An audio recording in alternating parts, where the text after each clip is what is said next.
Hello दोस्तों, स्वागत है आप सभी का राइस स्मार्ट के इस YouTube platform rice smart Hindi पे। मैं हूं अखिलेश अवस्थी। दोस्तों, आज ही के दिन, जी हां, यानी 9 नवंबर को अयोध्या विवाद का अंतिम निर्णय सुनाया गया था। तो आज उसी के बारे में हम डिस्कशन करने वाले हैं। आज इस निर्णय के 3 साल बीत चुके हैं। राम मंदिर बनने का जो सिलसिला चालू हुआ है, कहां तक पहुंचा है और कब होगा राम मंदिर का उद्घाटन, आज इस सेशन में हम सभी के बारे में डिटेल में बात करेंगे। क्या था विवाद, इस पर भी हम प्रॉपर बात करेंगे सिलसिलेवार तरीके से। तो दोस्तों, सबसे पहले आज की डेट 9 नवंबर 2019 ही वह ऐतिहासिक दिन था जिस दिन यह फैसला सुनाया गया था। 5 जजों की संवैधानिक पीठ ने यह फैसला सुनाया था और वो भी 5-0, मतलब सभी के सभी एक मत थे। मतलब 5 जजों की बेंच थी ना, तो 5 के पांचों सहमत थे और उन्हीं की सहमति के आधार पर यह फैसला सुनाया गया था। ये थे वो 5 जज, इनके बारे में डिस्कशन करते हैं। तो देखिएगा दोस्तों, क्या था अयोध्या विवाद का मामला। ठीक है, हम सिलसिलेवार, लगभग 400 साल पुराना ये पूरा का पूरा विवाद था। तो बात करेंगे इस विवाद की। विवाद शुरू होता है दोस्तों 1528 में मुगल बादशाह बाबर के एक सेनापति मीर बाकी ने सम्राट के आदेश पर वर्ष 1528 में विवादित जगह पर मस्जिद का निर्माण कराया। इसे लेकर हिंदुओं को दावा है कि यह जगह भगवान राम की जन्मभूमि है और यहाँ पहले एक मंदिर हुआ करता था। तो बात कहानी शुरू होती है दोस्तों 1528 से, जब वहां पर मीर बाकी ने क्या किया था, एक मस्जिद का निर्माण कराया था, वो भी बादशाह के आदेश पर। उसके बाद 1853 से 1949 तक की कहानी है। 1853 में इस जगह के आसपास पहली बार दंगे हुए थे। 1859 में अंग्रेजी प्रशासन ने विवादित जगह के आसपास बाड़ लगा दी थी। बाड़ का मतलब एक तरीके से लकड़ी का, कि कोई वहां जा ना सके। मुसलमानों को ढांचे के अंदर और हिंदुओं को बाहर चबूतरे पर पूजा करने की इजाजत दी गई। वो तो विवादित जमीन है, उसके बाहर पूजा कौन करेंगे, हिंदू, और अंदर पूजा कौन करेंगे, मुस्लिम। ये बात कंफर्म करी गई। देन 1949 को क्या हुआ, 23 दिसंबर 1949 को असली विवाद शुरू हुआ। यहां से असली विवाद की शुरुआत होती है जब भगवान राम की मूर्तियां मस्जिद में पाई गई। हिंदुओं का कहना था कि भगवान राम प्रकट हुए हैं, जबकि मुसलमानों ने आरोप लगाया कि किसी ने रात में चुपचाप मूर्तियां वहां रख दी। यूपी सरकार ने मूर्तियां हटाने का आदेश दिया, लेकिन वहां के जिला मजिस्ट्रेट के नायर, उस समय वहां के जिला मजिस्ट्रेट थे के नायर, इन्होंने दंगों और हिंदुओं की भावनाओं के भड़कने के डर से इस आदेश को पूरा करने में असमर्थता जता दी। इन्होंने कहा कि हम इस आदेश का पालन नहीं कर सकेंगे। सरकार ने इसे विवादित ढांचा मानकर ताला लगवा दिया। अब विवादित ढांचा मानकर यहां पर ताला लगवा दिया गया।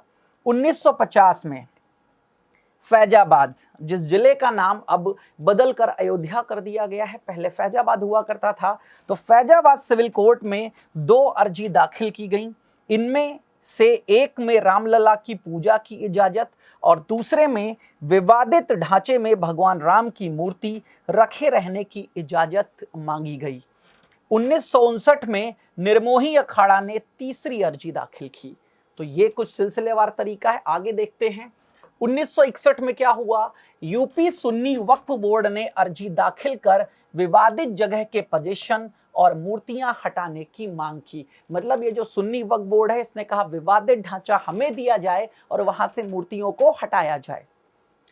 1984 विवादित ढांचे की जगह मंदिर बनाने के लिए 1984 में विश्व हिंदू परिषद ने एक समिति का गठन किया। विहिप, विश्व हिंदू परिषद ने एक समिति का गठन किया। देन 1986 में क्या हुआ, यूसी पांडे की याचिका पर फैजाबाद के जिला जज के एम पांडे ने 1 फरवरी 1986 को हिंदुओं को पूजा करने की इजाजत देते हुए ढांचे पर से ताला हटाने का आदेश दिया। 6 दिसंबर 1992 को क्या हुआ, देखिएगा, बीजेपी, विश्व हिंदू परिषद और शिवसेना समेत दूसरे हिंदू संगठनों के लाखों कार्यकर्ताओं ने विवादित ढांचे को गिरा दिया। तो ये वो तारीख है जिस दिन उस विवादित ढांचे को गिरा दिया गया। देश भर में हिंदू मुसलमानों के बीच दंगे भड़क गए, जिनमें 2000 से ज्यादा लोग मारे गए। 2002 हिंदू कार्यकर्ताओं को ले जा रही ट्रेन में गोधरा में आग लगा दी गई जिसमें 58 लोगों की मौत हो गई।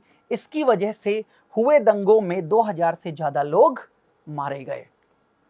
2010 में क्या हुआ, इलाहाबाद हाईकोर्ट ने अपने फैसले में विवादित स्थल को सुन्नी वक्फ बोर्ड, रामलला विराजमान और निर्मोही अखाड़ा के बीच 3 बराबर बराबर हिस्सों में बांटने का आदेश दिया।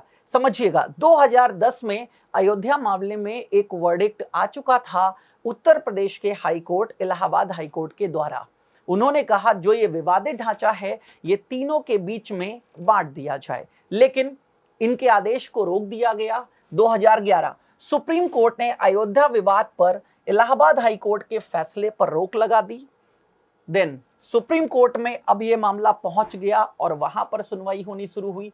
सुप्रीम कोर्ट ने आउट ऑफ कोर्ट सेटलमेंट का आह्वान किया। आउट ऑफ कोर्ट का मतलब है कोर्ट के बाहर जाकर के उन्होंने आह्वान किया कि जो भी विवादित जमीन है इसका निर्णय आप लोग कोर्ट के बाहर जाकर के कर लें, मतलब आपसी सहमति के आधार पर तो ज्यादा अच्छा है। बीजेपी के शीर्ष नेताओं पर आपराधिक साजिश के तहत आरोप फिर से बहाल किए। 8 मार्च 2019 को क्या हुआ, सुप्रीम कोर्ट ने मामले को मध्यस्थता के लिए भेजा।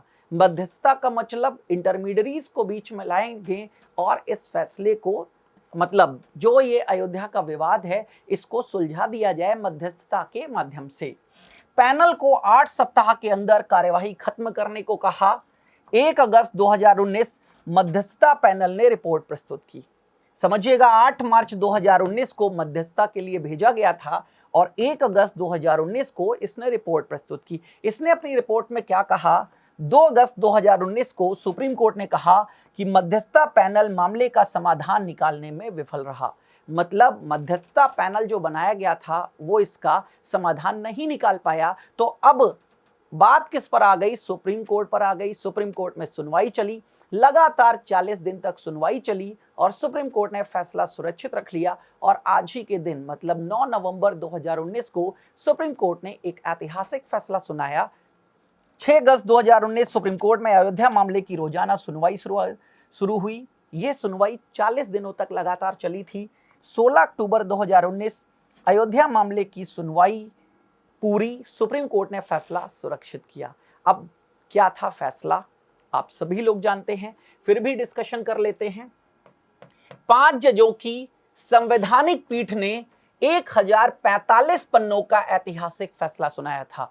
1045 पेजेस थे इस अयोध्या वर्डिक्ट में और 5 जजों की कॉन्स्टिट्यूशनल बेंच संवैधानिक पीठ। कोर्ट रूम नंबर 1 में मुख्य न्यायाधीश, उस समय भारत के मुख्य न्यायाधीश थे मिस्टर रंजन गोगोई। इन्होंने ही खुद फैसले को सुनाया था और 45 मिनट में पूरे फैसले को पढ़ा था।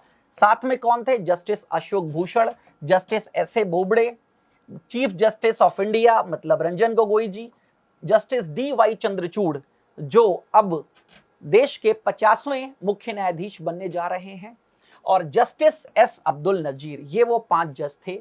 पीठ ने कहा था कि 2.77 एकड़ की विवादित भूमि, जो विवादित भूमि है वो है 2.77 एकड़ की, इसका अधिकार रामलला की मूर्ति मतलब रामलला विराजमान को सौंप दिया जाए। हालांकि इसका कब्जा केंद्र सरकार के रिसीवर के पास ही रहेगा। रामलला विराजमान को सौंप दिया जाएगा लेकिन केंद्र सरकार का जो रिसीवर होगा उसी के पास इसका कब्जा रहेगा। इसके तहत अयोध्या की 2.77 एकड़ की पूरी विवादित जमीन राम मंदिर निर्माण के लिए दे दी गई। शीर्ष अदालत ने कहा था कि मंदिर निर्माण के लिए 3 महीने में ट्रस्ट बने और इसकी योजना तैयार की जाए। मतलब मंदिर कैसे बनेगा तो इसके लिए ट्रस्ट बनाई जाए और अगेन आगे की योजना बनाई जाए। चीफ जस्टिस ने मस्जिद बनाने के लिए मुस्लिम पक्ष को 5 एकड़ वैकल्पिक जमीन दिए जाने का फैसला सुनाया। मतलब जो सुन्नी वक्फ बोर्ड है उनकी भी मस्जिद बन सके तो 5 एकड़ वैकल्पिक जमीन उपलब्ध कराने की बात कही गई, जो कि विवादित जमीन के करीब 2 गुना है। मतलब ये 2.77 का लगभग 2 गुना। तो दोस्तों ये था शॉर्ट में फैसला। अब भव्य राम मंदिर का निर्माण शुरू हो चुका है।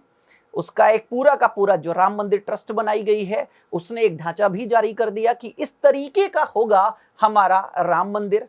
देखिएगा दोस्तों, नरेंद्र मोदी जी ने 5 अगस्त 2020 को इस राम जन्मभूमि परिसर की आधारशिला भी रख दी गई। राम जन्मभूमि मतलब राम मंदिर परिसर की आधारशिला रख दी गई और यह मंदिर 2023 में, अभी तक की जो बात थी वो बात थी कि दिसंबर 2023 तक मंदिर का निर्माण कार्य पूरा हो जाएगा। लेकिन अब जो बातें आ रही हैं वो ये कि दिसंबर शुभ नहीं रहेगा, तो दिसंबर के बाद एक महीने बढ़ा करके मतलब जनवरी 2024 से इस मंदिर को भक्तों के लिए खोल दिया जाएगा। मतलब ये जो प्रॉपर मंदिर बन करके तैयार होगा, ये जनवरी 2024 से हमें और आपको देखने का सौभाग्य प्राप्त होगा। तो दोस्तों, ये है राम मंदिर के बनने की अब तक की कहानी। ठीक है, मिलते हैं आपसे अगले सेशन में, तब तक के लिए टाटा बाय बाय।